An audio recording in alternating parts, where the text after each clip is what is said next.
Karen reported parked car near her house, then was caught vandalizing it herself. Karen Miller stood on her pristine front lawn, arms crossed, her eyes narrowed at the silver sedan parked across the street. It had been there for 3 days, an unwelcome blemish in her carefully curated neighborhood. The car didn't belong to anyone she knew, and that was enough to set her blood boiling. Karen prided herself on order. Her house was the envy of Maplewood Drive, with its manicured hedges and spotless driveway. But this car, with its slightly faded paint and a single hubcap missing, mocked her sense of control. She'd had enough.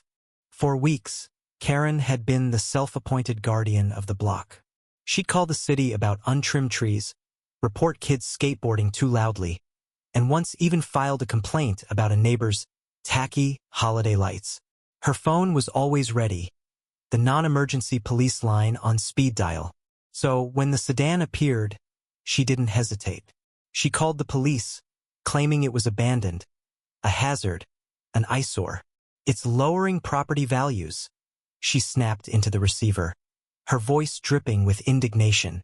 The officer promised to send someone to check, but days passed, and the car remained. Karen's frustration grew. She posted on the neighborhood app, rallying others to her cause. "Who leaves a car like that? It's disrespectful," she typed, her words sparking a flurry of replies. Most neighbors ignored her, used to her tirades, but a few chimed in, fueling her righteous anger. She felt justified, even heroic, protecting her community from chaos. But deep down, a darker impulse stirred. If the city wouldn't act, she would. Late one evening, under the cover of dusk, Karen slipped out of her house, a can of red spray paint tucked under her arm. Her heart raced, not with guilt but with a strange thrill. She'd show them. She'd make the car's owner regret their negligence. The street was quiet, the only sound the faint hum of a distant lawnmower. She approached the sedan, her lips curling into a sneer. With a quick shake of the can, she began to spray. "Move" appeared in jagged letters across the hood. She scratched the paint with a key for good measure, the metal screeching under her hand. Each mark felt like a release, a reclaiming of her territory. Unbeknownst to Karen, she wasn't alone. Across the street, hidden in the shadow of his porch, was Ethan, a quiet college student who'd moved in with his aunt a month ago. Ethan had seen Karen's posts online, her endless complaints about his car.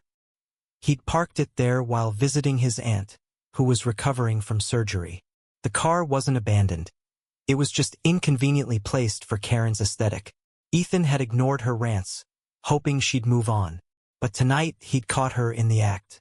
His phone, set to record, captured every damning moment. As Karen stepped back to admire her work, Ethan emerged, his voice trembling but firm. "What are you doing?" he called, holding up his phone. Karen froze, the spray can slipping from her hand, clattering to the pavement. Her face drained of color as neighbors, alerted by the commotion, began to gather. Mrs. Lopez, who'd always smiled politely at Karen's complaints, gasped. Mr. Patel, the retired teacher, shook his head in disgust. The crowd grew, their murmurs a chorus of betrayal. Karen stammered, her usual confidence crumbling. It's not what it looks like. I was just teaching a lesson." But the evidence was undeniable. Ethan's video, now shared on the neighborhood app, spread like wildfire. The same platform Karen had used to rally her crusade now turned against her. Comments poured in, "Hypocrite. She's gone too far. Who's the real vandal?" The twist came the next morning. Ethan's aunt, Maria, hobbled out on crutches to address the neighborhood. She revealed something Karen hadn't known. The sedan belonged to her late husband, who'd passed away a year ago. Ethan had been driving it to honor his memory, parking it near Maria's house to feel closer to him while she recovered. Karen's vandalism wasn't just petty, it was a desecration of a grieving family's keepsake. The revelation hit the neighborhood like a gut punch. Karen, who'd always seen herself as the moral arbiter, was now the villain. The police arrived, not for the abandoned car but for Karen. Vandalism charges were filed, and the neighborhood shunned her. Her perfect lawn, once a symbol of pride, became a mocking reminder of her fall. Karen retreated into her house, the curtains drawn, her phone silent. No one knocked to check on her. No one cared.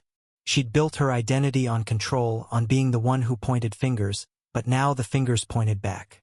In the days that followed, Ethan and Maria received an outpouring of support.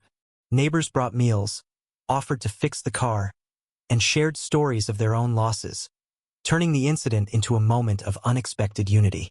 Karen, watching from her window, saw the community she tried to dominate come together without her. The sedan, now repaired, gleamed under the streetlight, a quiet rebuke to her cruelty. The story of Karen's downfall spread beyond Maplewood Drive, a cautionary tale about the cost of unchecked judgment. Her actions, born of pettiness, had unraveled her life, exposing the fragility of her self-righteous facade.